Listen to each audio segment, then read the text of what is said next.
Kumangani Visarvashaha Indriyanindriyartebhyas Tasya Pragya Pratishtita Yada Sangharate Chayam Kumangani Visarvashaha Indriyanindriyartebhyas Tasya Pragya Pratishtita Yada Sangharate Chayam Kumangani Visarvashaha Indriyanindriyartebhyas Tasya Pragya Pratishtita. Ladies?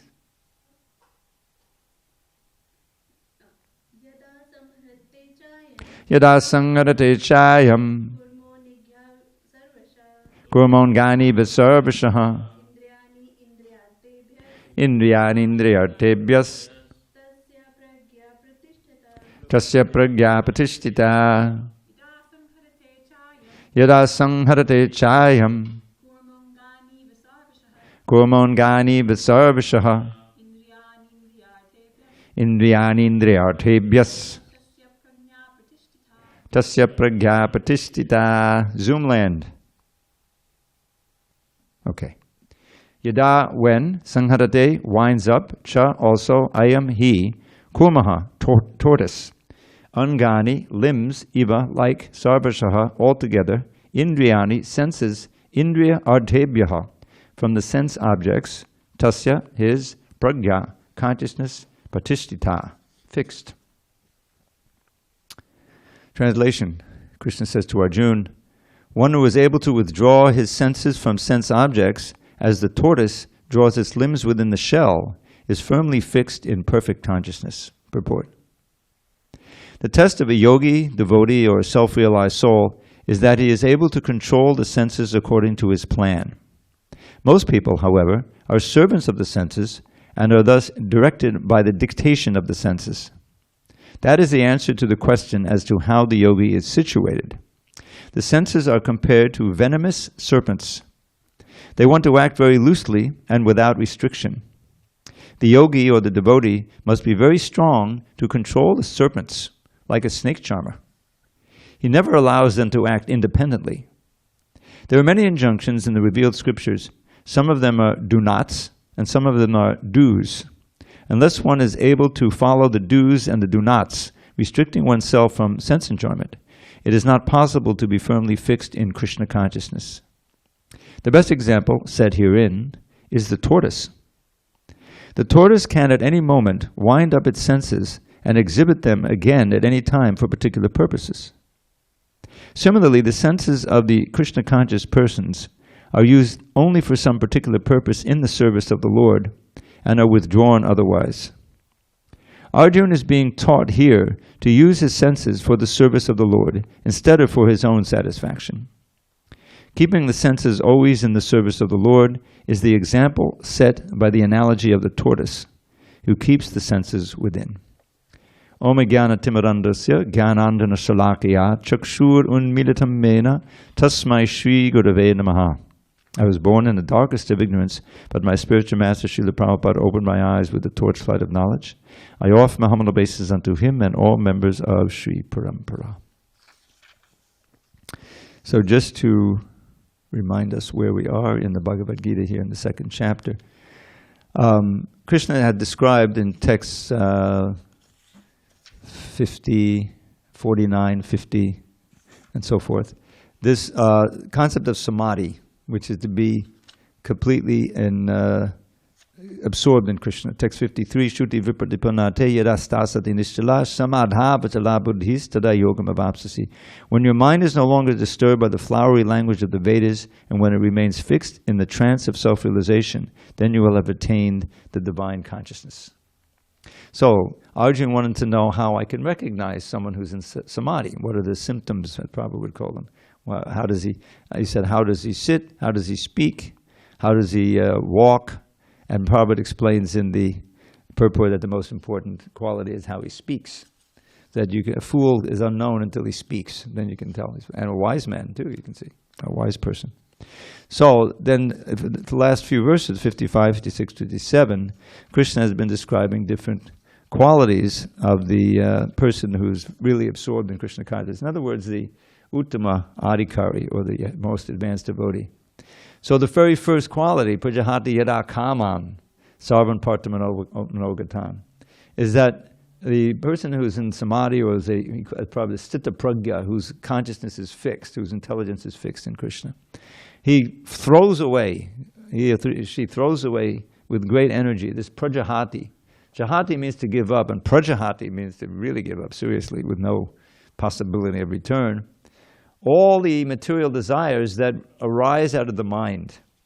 The mind is the fertile ground for different material desires when it doesn't have Krishna to meditate on, when it's not being attracted to Krishna and you're not directing it to Krishna. Then the mind and the senses work together. The mind is sometimes called the sixth sense. Mama evangso jiva loka jiva bhuta sanatana manak shashtan indriyani pakatistani karshati. Called it shashtindriya means six senses. Normally we say five senses, but six senses include the mind. So the senses are surveying. There's things to hear, there's things to see, touch, taste, and smell. And some of those are very pleasing. Some of them are not. So the mind is judging. There's some pleasure over there. So intelligence, tell us how we can increase it, and working in contact. And the other one is, oh no, that's not very pleasant. Let's avoid that. So there's a sankalpa vikalpa. This is what the material mind is going on. And we should know that it's this mind and this intelligence and the false ego that carries us from one body to another. Everything we do during each day is creating a certain consciousness, or continuing to create the same kind of consciousness we worked on from yesterday. We're generally in some mode of nature from day after day, and we establish that. And then as we'll read later, the 14th chapter, a certain kind of things will be attractive to us if we're in the mode of passion. If you're in the mode of goodness, you'll be attracted more to things in the mode of goodness.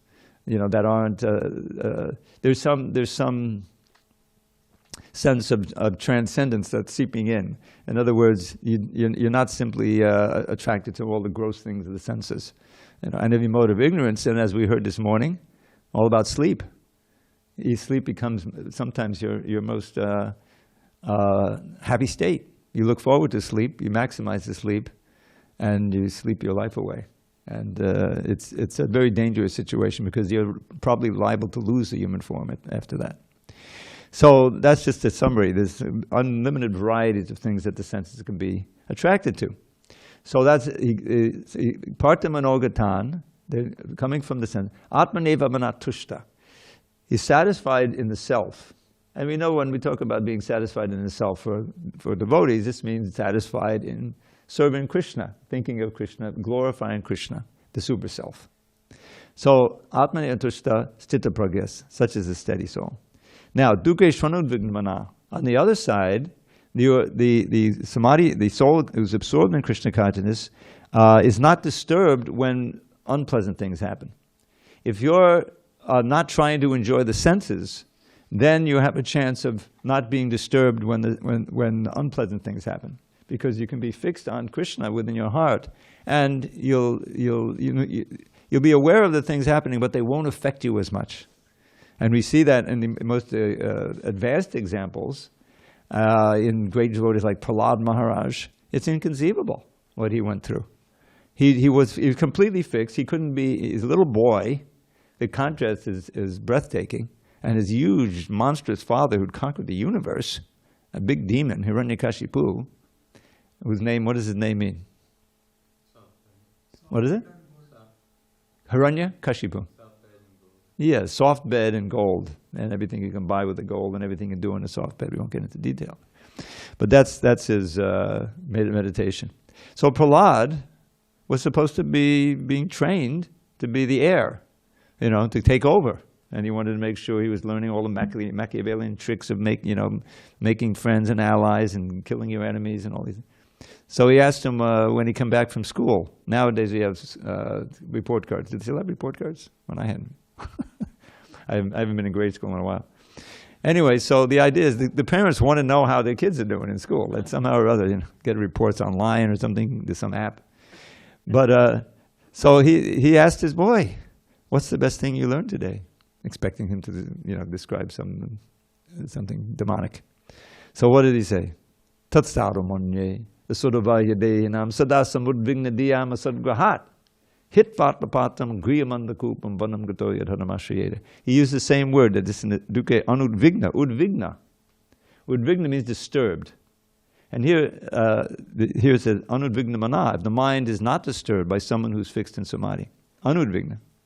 But here, in this verse, Prahlad says, Tatsadu manye asuravarya dehinam sada sam udvigna, not just anudvigna, but samudvigna, totally disturbed. He says opposites. Diyam asadgrahat. Why is the materialist disturbed? He's describing here the average person in the material world who is always disturbed, or there's a threat of being disturbed, and then that in itself is a disturbing situation. In other words, in this material world, there's always something that might happen, right?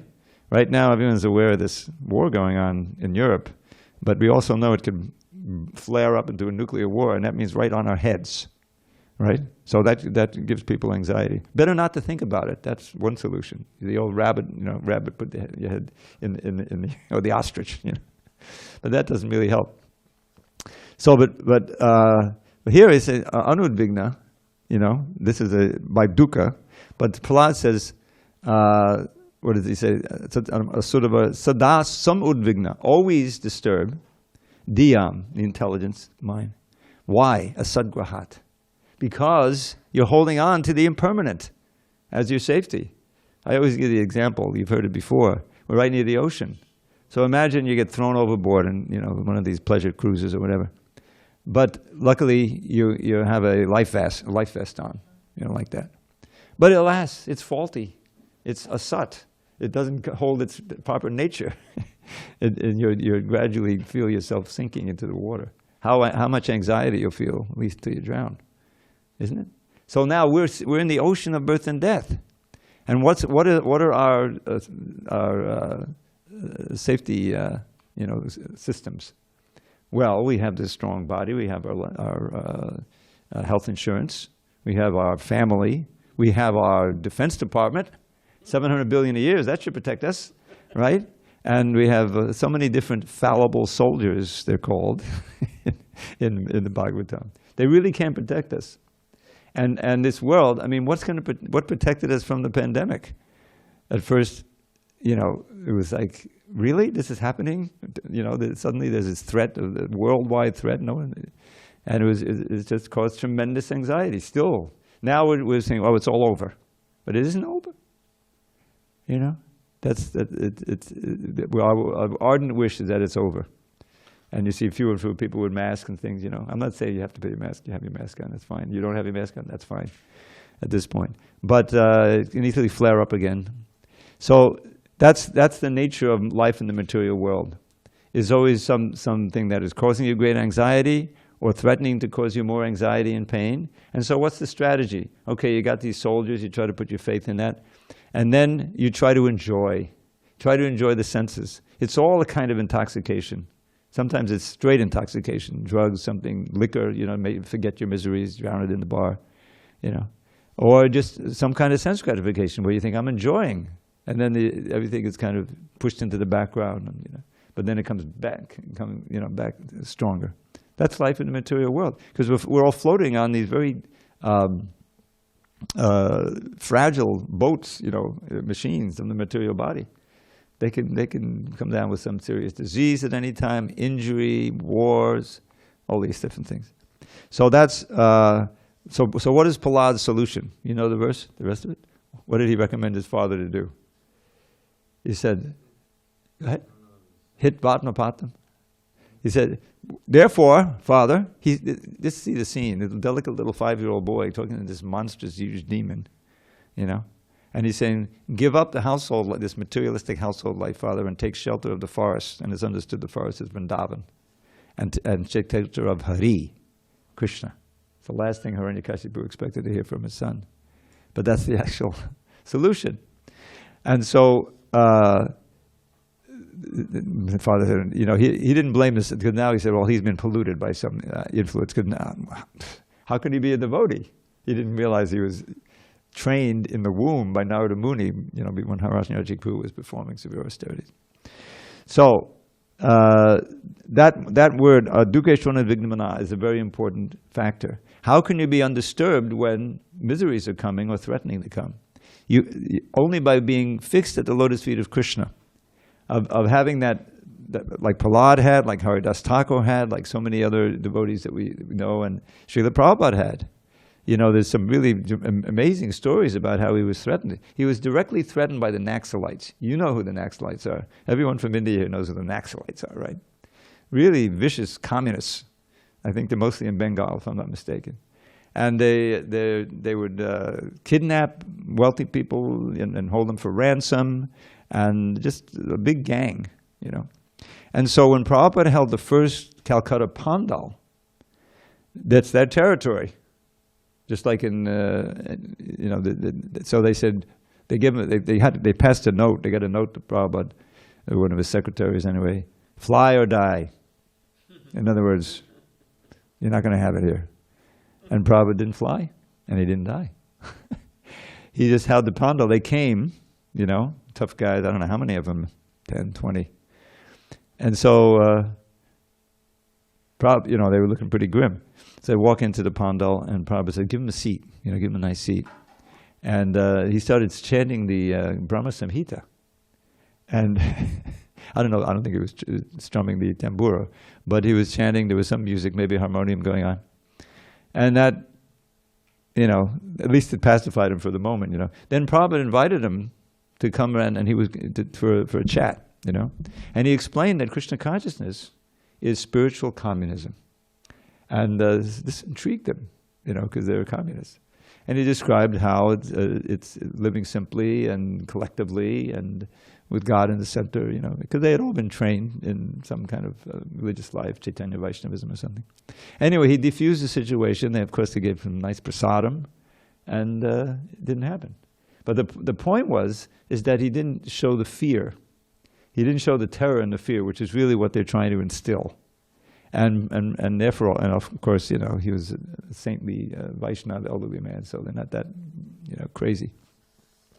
So that worked. And we even had an amazing situation. This happened in, when was the first Pakistani-India war, where Bangladesh became 1971. So as many of you know, that Pakistan were two halves. When the partition came, there was one East Pakistan and West Pakistan. So Prabhupada, before the war started, Prabhupada wrote to Brahmananda and Gargamuni, two of the pioneers, brothers, you know, you may know who they are. I think Brahmananda was in Africa at the time. And he said, I want you to preach in Pakistan, you know. And so they said, okay. And so they arranged their flight, and they were going in separately, you know, coming. And I'm not sure exactly. I know Brahmananda was there, and he came, and he was about maybe with 3 or 4 other devotees, and they were on a bus in Pakistan, and the war started, you know, while they were arriving there in Pakistan. So now the Pakistani army started stopping these buses and taking the Hindus off and shooting them. Yeah. So they're on the bus, they get stopped. And they're actually Hindus. They got the dress and everything, and so they line them up. And so Brahmana said to the boy, "Well, this is it, boys. You know, get out your bead bags." And so there's Hare Krishna, Krishna Krishna, Hare Hare, Hare Rama. And the Pakistani soldiers were amazed, because usually everyone in that situation is completely terrified. You can imagine, you know, some falling over, crying, pleading, praying, whatever, you know. They were just calmly, Hare Krishna, Krishna Krishna, Hare Hare. So, obviously, they let him go.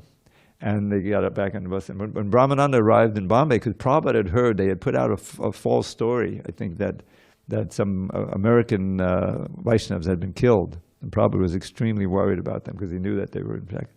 And when Brahmananda arrived, Prabhupada was so happy, he gave him a big hug, and he didn't let him go for a long time. It's unique.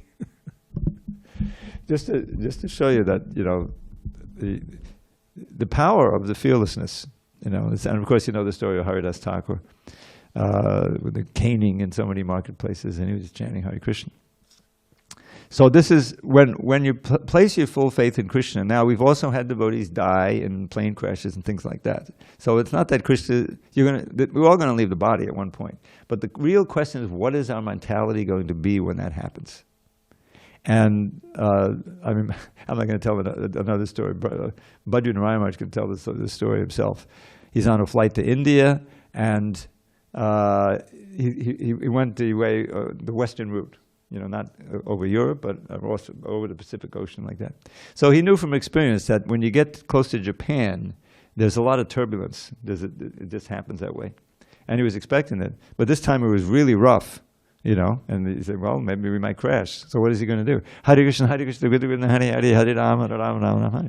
And the funny thing is, he's sitting next to some lady, who was all gussied up and everything, and she wouldn't look at him like that, because you don't know who you're going to sit next to, So he was reading his book, and she was doing her thing.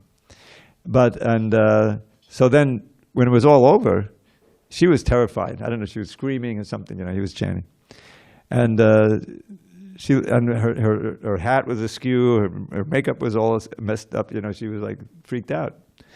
And Bhadra Narayan Maharaj, well, he wasn't the Narayan Maharaj at that time, but he went back to reading his book. So she so what were you doing? And she wanted to know. You got to tell her about Krishna consciousness, give her a mantra card, So it's happened like that several times. I won't go into those. So this is Dukeshvara Vignamana. Is that where even when dukkha comes, when difficulty comes, you're not disturbed when you're in samadhi, firmly fixed in Krishna consciousness. And then on the other side, Sukeshu Vigataspaha, that when the allurements of sense gratification comes, Vigataspaha, you're not attracted, because you're tasting the nectar of Krishna consciousness at every moment. This completely is an antidote for any sense gratification. And we're given so many ways. Of course, always the chanting of the holy name is there, remembering Krishna, praying to Krishna, calling out to Krishna in complete desperation. And then another phrase that's favorite, Vita Raga Bhaya Krodha. This comes up at least one more time in the Bhagavad Gita, in the 4th chapter. It's like a standard. Free of Raga, Bhaya, and Krodha. They all go together. When Raga is kama, Raga is a strong desire for material sense gratification. And when you're in that mood, then when you're threatened, you're bodily conscious because you're into the senses, Bhaya comes, fear, and also anger. When your desires are frustrated, you become angry at whatever person or thing you think is frustrating you. So, but if you're free of those, you can only be free of those when your desires are being sublimated through Krishna consciousness. The whole root is kama. That's why we're here. If your kama can be purified gradually by the process to prema, to attraction to Krishna, then you cut the whole thing at the root. You see. You remember the famous verses at the beginning of the 15th chapter, the upside down banyan tree? We're all entangled in this banyan tree, and the sense objects are there, the twigs and the leaves and everything, and the Vedic hymns, and we're going life after life, the twig, that twig, and we're still remaining entangled. So what's the solution? Do you remember Krishna Bhagavan? We have to cut the whole tree down by the sword of detachment. Detachment. Asanga shastrena dvidhena chitva. But that's not the end of it. You can't just become detached. The next word said, and then you have to surrender to the Supreme Lord. In other words, it's all part of one motion kind of thing. You are able to sharpen that sword by developing Krishna consciousness. Yadanunyasina karma granti nabandhanam. This is right at the beginning, the 2nd chapter. Anudya asina, the sword of remembrance of Krishna.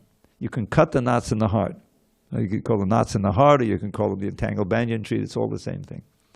So that remembrance of Krishna is part of surrender. And when you're through that remembrance of Krishna, you're developing more and more attraction to him, and less attraction to the material world. The knots are being cut. And then you completely surrender. There's nirmana moha jita sanga dosha. There's a whole verse about the process of surrender. And then you can leave that banyan tree behind, the banyan tree of the material world. And you can head toward the spiritual world, which Krishna describes there in one memorable verse, right in the Bhagavad Gita.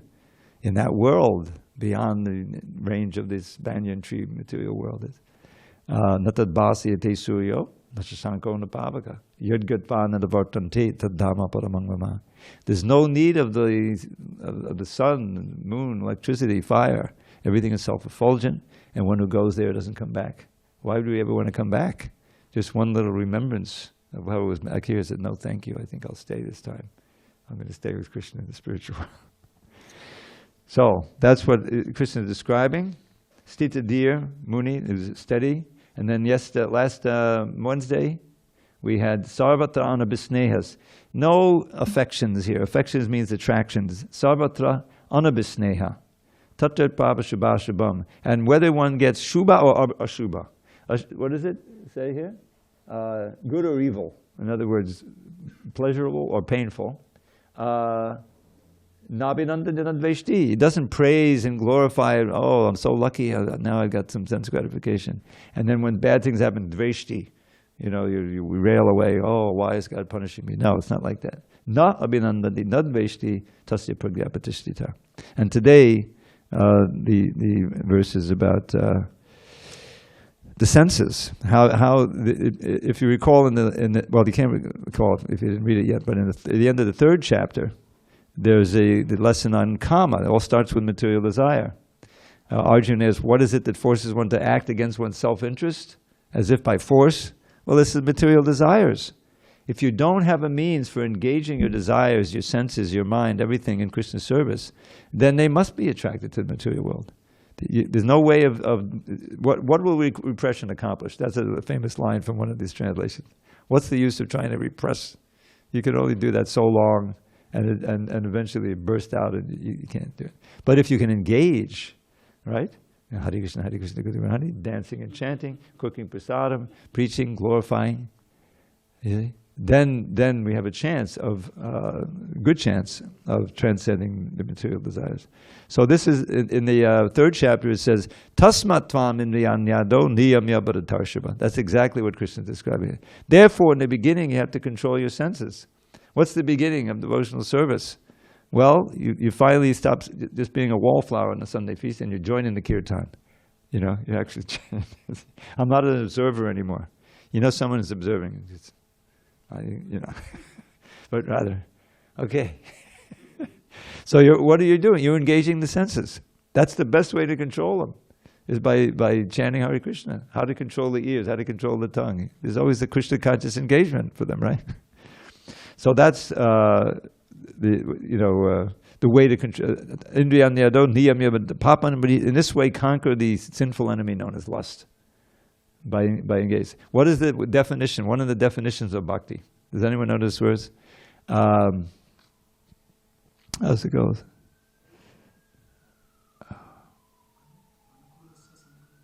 No, it's Rishikena Rishikesha. Sarvopadi vinimuktam. Tatpadatvena nirmalam.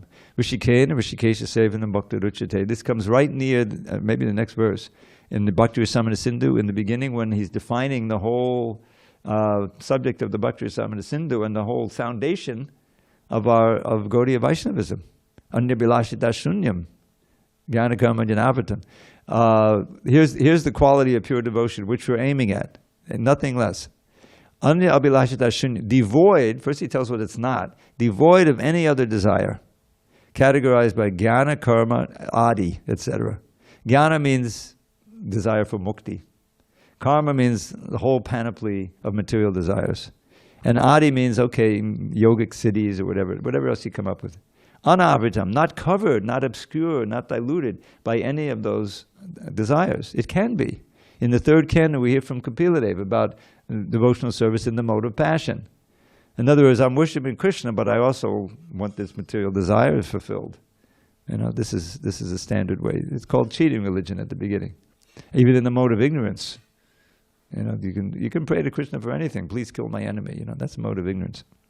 But no, nothing else besides simply one desire, and that's in the second half of the verse. Anukulyena Krishnanushilanam bhaktir uttama. service to Krishna favorably. In other words, with the intention of pleasing Krishna.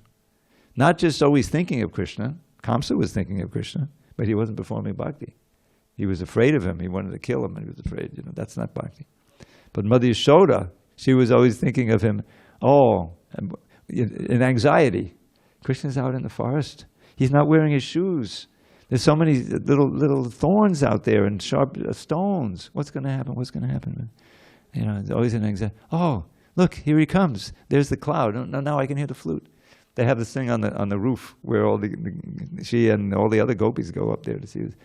Oh, he's just coming. Look. There's a cloud of dust from the cows, And he's okay. He made it through another day. That's bhakti. The purest type of bhakti. So the sarvapati vinimuktam, this is important. It means being free from these false designations. Nupati is the bodily concept of life, or the mental concept of life. All of that is an imposition on the pure soul.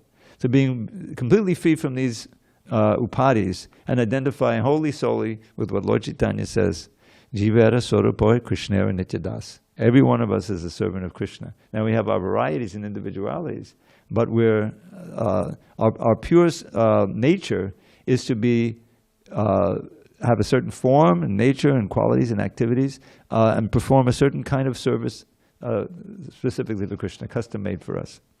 And what is our desire in that? Is somehow Krishna will be pleased. That's the pure soul. And that's what it said, Rishikena Rishikesha Sevan. And we're back to the senses again. And that's where we started with this turtle pulling in his senses when not being used. And what does Prabhupada say? The test of the yogi is that he's able to control the senses according to his plan. Now his comparison to the snakes is interesting because that calls to mind this other verse from the Chaitanya Chandramrita. One who is empowered by the sidelong glance of Lord Chaitanya. Then he has his qualities. Kaivalyam narakayate, judashapura kasha pushpayate, durdant indriya, that's the indriyas, the senses again, durdant indriya kara sarpa patali protkata dangstrayate, vishwang purna sukayate, vidi mahindra distakitayate, yat karunya kataksha vaibhavadhantam gaurave vastuma. I worship and glorify that golden avatar, and if one gets the mercy of a sidelong glance, then these are the benefits you get. The first one is kaivalyam narakayate. Can anyone guess what that means? Okay. Next time I quote the verse, I'll ask. Say again. Is just like going to hell. Merging into the oneness of Brahman, losing your identity, no senses, no mind, just being merged into white light. It's like eternal sensory deprivation tank. Perfect temperature. I am that I am. But there's nothing to think about. There's nothing to do. There's no Krishna. There's no bhakti. It's hell. Let me go to real hell. At least there I can say Hare Krishna, Hare Krishna, Krishna Krishna. That's what the Bhai said. So and then there's that's the Brahman. What about the heavenly planets? Nanda gardens and all this stuff. No, that's just like a sky flower. In other words, who cares? That doesn't attract you at all. Akasha pushpayate. And then comes the senses. Durdantendriya kala sarpa. Kala sarpa are the poisonous snakes. Think about a big monstrous python, multi-hooded python like Kali or something, and so how scary, they are. But he says, Durdant Indriya. So these Indriyas are difficult to control, just like poisonous snakes. So they can bite you. They can bite your consciousness and you become enthralled with some object of the sense, right? We have experience. So, but what happens if those fangs are removed? The senses look the same, you see, but if someone who knows, even a child will say, "Yeah, you slap the serpent, can't do anything to you without those fangs." So that's the idea. The devotees have the same senses, the pure devotees, but all of them are engaged in Krishna consciousness. So they become your best friends, actually, the whole body. There's a beautiful verse from the 87th chapter, 10th canto. There's so much knowledge in there. This is the prayers of personified Vedas. Twadanupatam kulai midamat, see if you can follow along.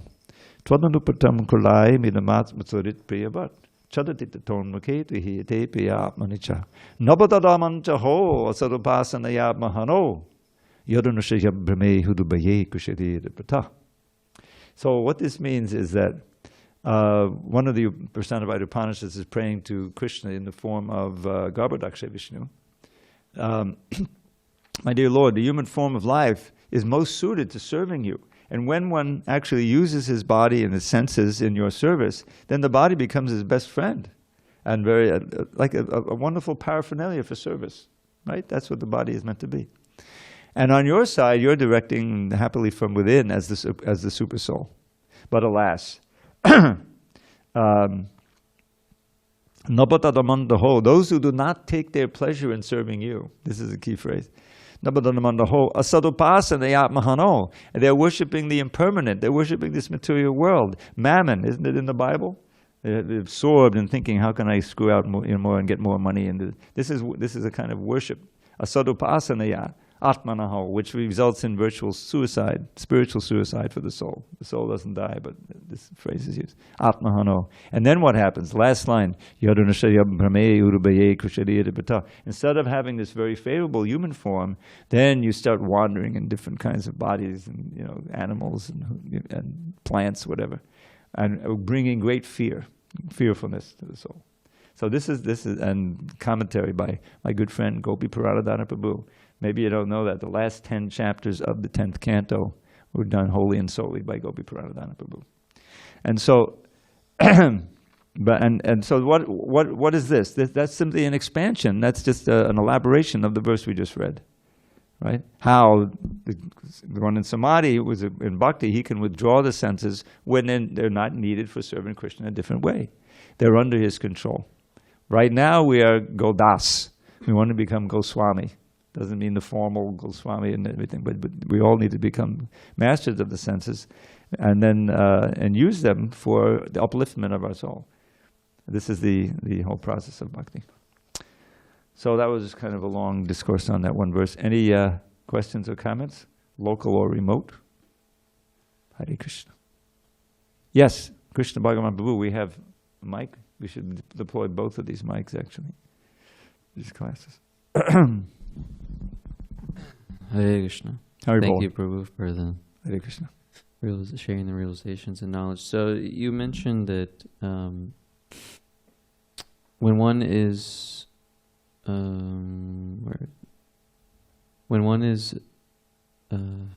satisfied in the self, and the allurements of sense gratification come, then they're not.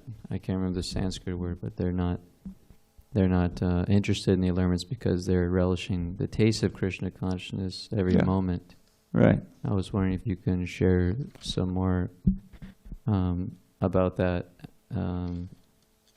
Okay. Experiencing the taste of Krishna consciousness every moment and being. Well, I must confess, a verse comes to mind.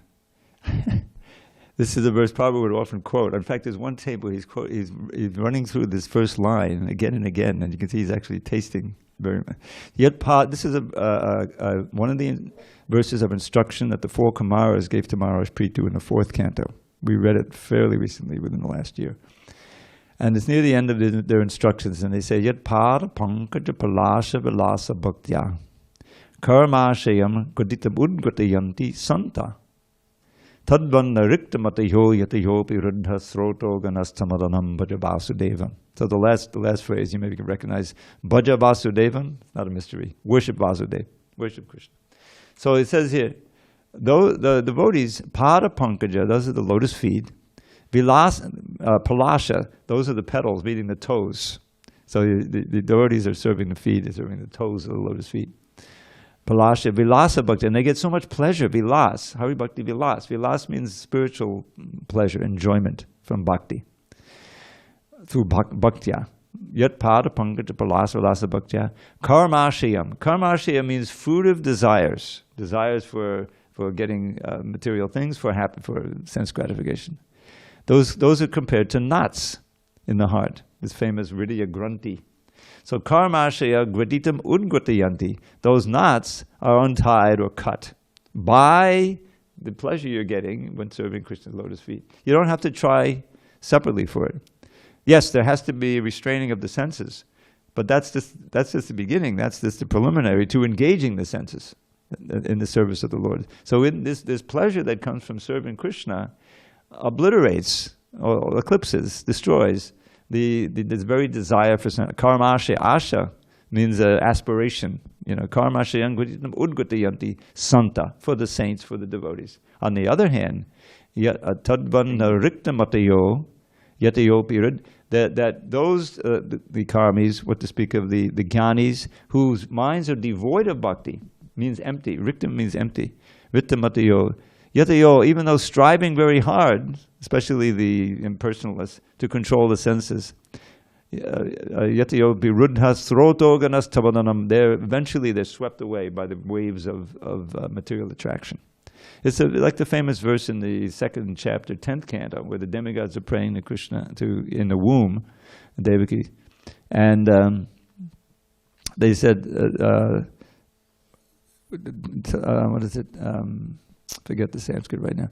But they say, besides the devotees, there are others who are the impersonalists, who may try to, by great, kritrena, padang, they rise up by severe austerities.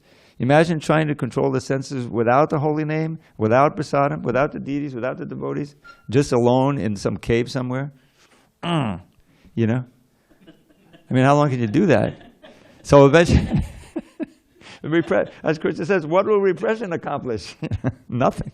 So even though they might, very few might rise up to the Brahman platform, and I'm up here in, sensory deprivation chamber, wonderful.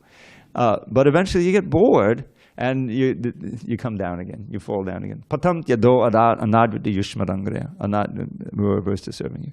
So that's the contrast. But we experience that. I mean, we have these 4 regulative principles. You're not going to be able to follow them if you're not chanting and doing, all the things in bhakti. They give you the higher taste. And the thing is, here in samadhi, you come to the point where it's not even an issue. It's not that Hare Krishna, Hare Krishna, Hare Hare. You're still chanting like that, but it's not that you're feeling so much impingement from that, because it dries it up. The seeds of material desire are burned. What is it? Karmani nirdhati kinchit bhakti bhajam in the Govinda prayers. Whether Indra or down to the Indra Gopa, everyone is bound by his karma. It means that he's trying to work it out. But for the devotees, the seeds of karma are burned by Govinda, and then they can't fructify because all the seeds are bhakti lata bejas. So that's the shastric truth, and that's the experience we have. Those who are, like we had this festival on Laguna Beach, so much chanting. Now, while you're chanting, in the middle of the throes there, nobody's thinking, oh man, let me go out for a beer, No. Nobody who took the trouble to come to Laguna Beach and come to that festival. Everyone is just, getting swept up into the holy name. That's Lord Chaitanya's mercy. Just by the... it's getting late. There's something called trikena, Taurya trikena. Does this ring a bell to anyone? Taurya trikena, Taurya trika, singing, dancing, and musical instruments. Now think about it. There's nothing inherently spiritual about that. You can be in a rave, you can be in some rock concert, and it's singing, dancing, and musical instruments, and other things which I won't mention. But those are very absorbing for the soul, and they can either be forces for conditioning, or they can be part of the Sankirtan. What was going on? Singing, dancing, and musical instruments. But what were you singing? Hare Krishna, Hare Krishna, Krishna.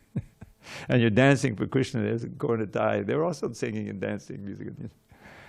So the point is that this was Lord Chaitanya's wonderful gift. Is that the very things, and Prabhupada brought it right to America. All right, you want some nice food, I'm going to cook you up the most delicious feast. You'll forget all about McDonald's, and it works. If you really want it to work, if you're ready to give it a try, and it's not long before. Are you kidding? I can't even think about McDonald's. I was there when McDonald's first came out. This was like in the early '60s. and it was all over the place. But in Hempstead, where I was living, suddenly there was a McDonald's a block away from the bowling alley I would go to with the boys every Saturday night. Oh, all right, let's go get a cheeseburger and fries. Now we can vaping away to hell. But now I live right across from a McDonald's, actually, for the last 30 years, and you wouldn't get I wouldn't be caught dead in there. I mean, come on, there's no desire for that. This Pakora is waiting for me over here. Mahapakora. All right, it's getting late. All glories to Srila Prabhupada. Hari Hari Bol.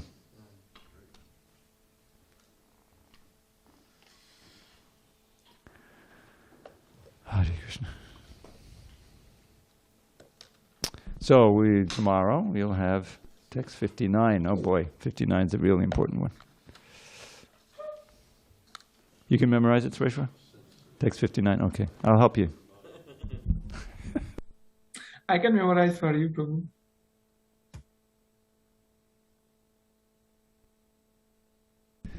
Tapas, you know this verse already. You should know it by tomorrow. Don't I?